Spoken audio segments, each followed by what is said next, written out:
석기시대부터 중세시대, 현대사까지. 안녕하세요. 역사를 가르치는 석중쌤입니다. 우리는 오늘 러시아 혁명과 전체주의에 대해 살펴보도록 하겠습니다. 교과서로는 184쪽입니다. 먼저 러시아 혁명인데요. 러시아는 19세기 후반에 군사적으로는 굉장히 강국이었지만 정치, 경제적으로는 서유럽 세계에 비하면 낙후되어 있었습니다. 그래서 19세기 후반이 되면 러시아는 국가 주도로 산업화를 추진하게 되는데요. 이러한 과정에서 노동자와 새로운 시민 계층이 등장을 하고요. 자유주의와 사회주의 사상도 러시아에 소개가 됩니다. 그렇지만 서유럽과 같은 혁명운동은 일어나지 않았는데요. 이것은 새롭게 등장한 계층들이 전제 정치와 전제 정권에 예속되어 있었기 때문입니다. 그리고 러시아는 땅덩어리가 굉장히 넓죠. 그래서 도시에는 노동자들이 생기고 산업화가 되었지만 전체 국가적으로 보았을 때는 여전히 농업 위주의 사회에서 탈피하지 못하고 있는 그런 상황이었습니다. 그런데 이제 1900년대 초반이 되면요. 경제 상황이 약화되면서 전국 각지에서 공기가 조금씩 일어나기 시작하고요. 사회주의 운동도 일어나기 시작합니다. 이때 이제 일어난 것이 일본과의 전쟁, 러일 전쟁인데요. 우리가 이미 다 알고 있다시피 러일 전쟁에서는 일본이 승리를 하죠. 이 당시 세계 많은 국가에 충격을 안겨주었던 사건이었습니다. 이 러일 전쟁 시기에 일어났던 사건이 피해 일요일 사건인데요. 전쟁이 점차 불리해지고 있었고 또 1900년대 초부터 경제 상황이 나빠졌다 그랬죠. 이러한 상황에 불만을 품은 수많은 사람들이 개혁을 요구하면서 이제 시위를 벌이게 됩니다. 그러면서 짜르가 머무르고 있는 그 궁전 앞으로 시위대가 진출을 하게 됩니다. 차르는 러시아의 황제를 이르는 말입니다. 그러니까 이제 군대를 동원해서 이를 진압하게 됐는데요. 이 과정에서 수많은 사람들이 죽거나 다치게 됩니다. 이것에 분노한 많은 사람들이 대규모로 봉기를 하게 되고요.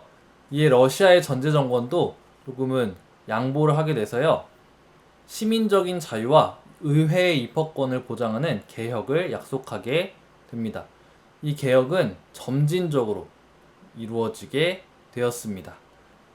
그로부터 약 10년이 흘러서요. 제1차 세계대전이 발발하게 되는데요. 발칸반도에서 이제 슬라브족과 게르만족이 다툼이 있었다 그랬죠. 슬라브족, 범슬라브주의의 대표 국가가 러시아였습니다. 그래서 이제 세르비아 청년이 오스트리아 황태자를 총으로 쏜 사라예보 사건이 일어나고요. 오스트리아 헝가리 제국이 세르비아에 선전포고를 하니까 러시아가 그것에 대응해서 선전포고를 하게 됩니다. 그러면서 이제 전 세계가 1차 세계대전에 소용돌이에 휩쓸리게 되는데요. 그렇게 선전포고를 하고 나선 러시아였지만 이제 1차 세계대전에서 계속된 패전을 거듭하게 됩니다. 그러면서 군대의 사기는 점차 떨어졌고요. 국민의 생활도 점점 나빠지게 됩니다. 그렇게 되니까 이제 노동자와 병사의 대표들이 소비에트라는 것을 결성하고 혁명을 일으키게 되는데요. 여기서 소비에트라는 건요, 의회 혹은 협의체라는 뜻인데요. 노동자와 병사, 농민 등 피지배층 대표들이 만든 협의체 기구를 우리가 소비에트라고 부릅니다. 이제 소비에트를 결성한 노동자, 병사들이 혁명을 일으켜서 황제를 퇴위시키고 임시정부를 수립하게 됩니다. 이렇게 되면서 이제 짜르의 전제 정치가 끝을 맺게 되는데요. 이러한 3월 혁명을 지켜보았던 사회주의 혁명가 레닌은요, 4월 태제라는 것을 발표하게 됩니다. 이것은 사회주의 혁명을 강조하는 주장이었는데요. 거기에 더해서 전쟁 중지, 그리고 식량과 토지 등 당시 러시아의 근본적인 문제를 해결할 방안을 혁명이라고 제시하면서 노동자와 병사의 지지를 레닌이 얻게 됩니다. 3월 혁명 이후에도 임시정부는 전쟁을 계속해서 진행했고요. 그리고 토지 문제라든가 이 당시에 러시아의 여러 가지 경제적인 문제에 대해서는 약간 미온적인 태도를 취해서요. 빠른 개혁을 하지 않고 있었습니다. 그런 상황 속에서 레닌이 4월 태제를 발표했었고요. 전쟁 중지와 소비에트의 권력 이양을 요구하게 됩니다. 그러다가 이제 레닌과 볼셰비키, 볼셰비키는 이제 레닌이 이끌었던 사회주의 정당인데요. 이 레닌과 볼셰비키가 무장 봉기를 일으키고 임시정부를 무너뜨리게 됩니다. 그리고는 이제 소비에트 정부를 수립하는데요. 사실 헌법 제정을 위해서 임시정부를 쫓아내고 선거가 실시됩니다. 그런데 도시 노동자의 지지를 받았던 볼셰비키가 그보다 수가 많았던 지방 농민들의 지지를 제대로 받지 못합니다. 그래서 선거에서 다수를 차지하지 못하게 되니까 이제 강제로 의회를 해산하고요. 볼셰비키 주도의 이제 정부를 세우게 됩니다. 그러면서 이제 세워진 소비에트 정부는 사회주의 경제 체제를 구축하고자 노력했고요. 그리고 노동권이라든가 시민권 등 여러 가지 시민적인 권리를 법으로 명시하게 됩니다. 그리고 코민테른이라는 공산당 국제기구를 만들어서 혁명의 세계화, 그러니까 다른 나라에서도 혁명이 일어날 수 있도록 지원하는 역할을 이제 담당하려고도 했습니다. 그래서 3.1운동 즈음에서 보면요. 레닌의 약소국 지원 선언으로 인해서 우리나라에서도 사회주의 운동이 조금씩 등장하기 시작하고요. 그 이후에 이제 우리 독립운동가들이 모스크바에 가서 독립 문제를 이제 소련과 논의하기도 하는 그런 모습들이 있습니다. 11월 혁명 이후에 임시정부가 무너지고 레닌과 볼셰비키의 주장대로 러시아가 전쟁에서 빠져나오게 되는데요. 독일과 강화를 맺고 1차 세계대전에서 이탈을 하게 됩니다. 그렇게 외부에서의 전쟁은 끝이 났지만 국내에서 혁명에 반대하는 세력과 이제 내전을 벌이게 되고요. 그 내전을 수습한 이후에 소련, 소비에트 사회주의 공화국 연방이라는 국가를 공식적으로 선포를 하게 됩니다. 그러면서 이제 소련이라는 사회주의, 공산주의 국가가 역사 속에 등장을 하게 되었고요. 이로부터 약 80년간 사회주의, 공산주의와 또 자본주의, 자유주의 세계가 서로 갈등하는 그런 모습을 우리가 볼 수 있게 됩니다. 네, 그 다음은 전체주의인데요. 교과서 188쪽입니다. 먼저 전체주의는요, 공동체 혹은 국가를 우선시하는 사상이었는데요. 국가, 공동체를 중시하다 보니까 개인의 생활 영역까지 이제 독재 권력이 침투하고 그것을 감시하고 지배하려고 했던 체제를 의미합니다. 이 전체주의는 민족주의가 강해질 때, 그리고 경제 위기와 정치적 불안 속에 있을 때, 그리고 사회주의의 확산에 대한 경계가 높아졌을 때, 이런 상황들 속에서 등장을 했는데요. 대체로 여러 나라의 전체주의들이 이러한 공통점을 가지고 있습니다. 먼저 이탈리아의 파시즘입니다. 이탈리아는 1차 세계대전의 승전국이었는데요. 그렇지만 우리가 배웠다시피 삼국 동맹국이었다가 나중에 삼국 협상국으로 다시 들어가서 전쟁을 치렀잖아요. 그래서 전승국이었지만 큰 이득을 얻지는 못합니다. 이로 인해서 많은 민족주의자들이 우리도 전승국인데 왜 제대로 된 이득을 취하지 못하였는가 하면서 불만을 품게 되었고요.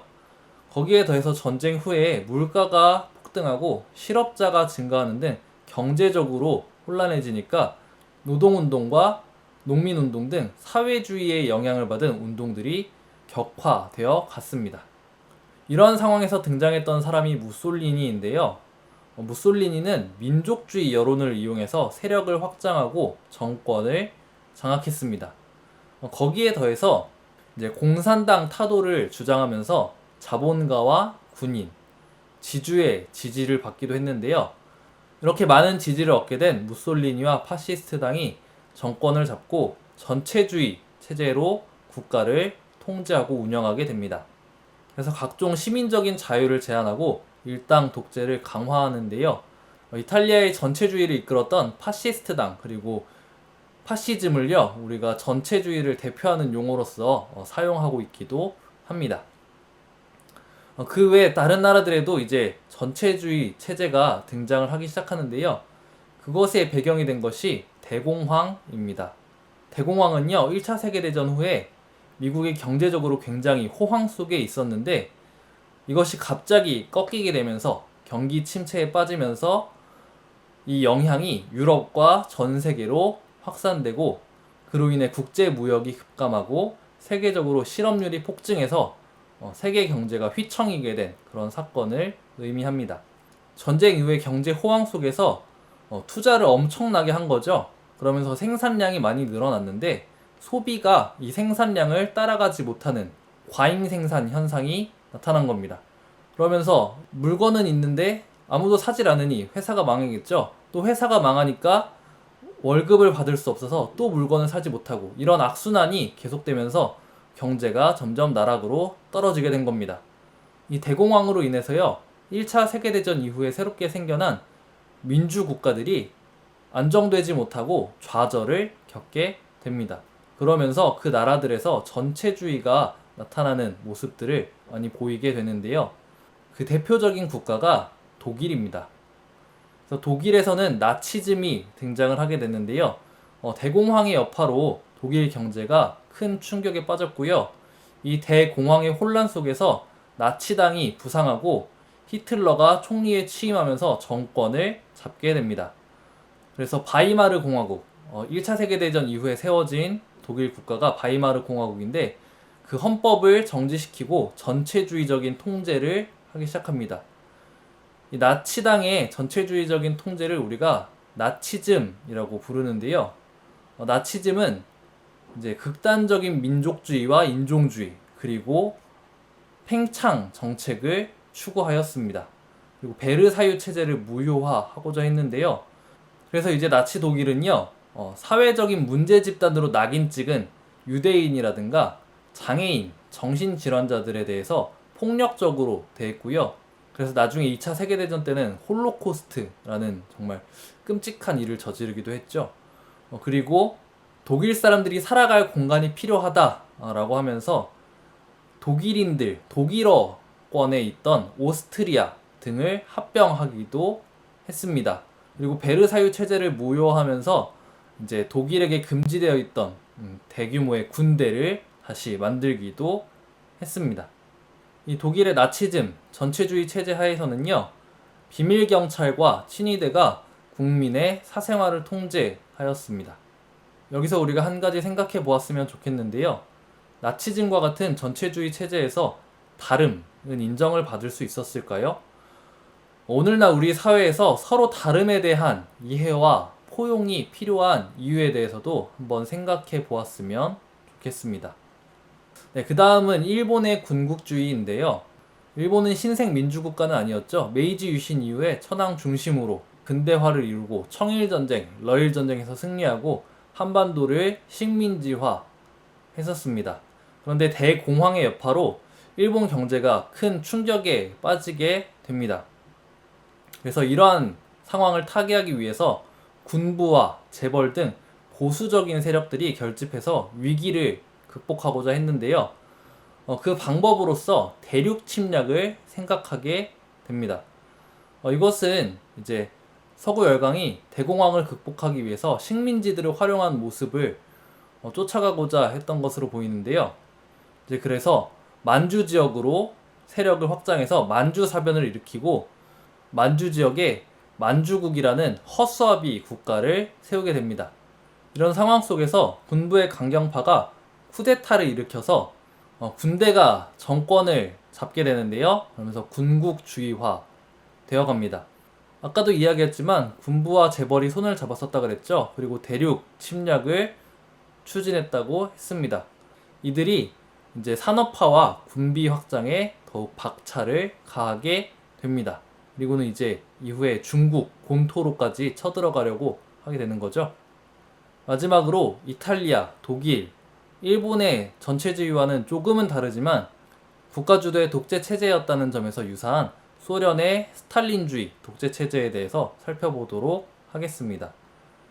이제 소련이 세워지고 레닌이 죽고 난 이후 정권을 잡은 스탈린은요, 사회주의 체제가 안정적으로 이루어지기 위해서는 공업화가 필요하다고 판단을 하게 됩니다.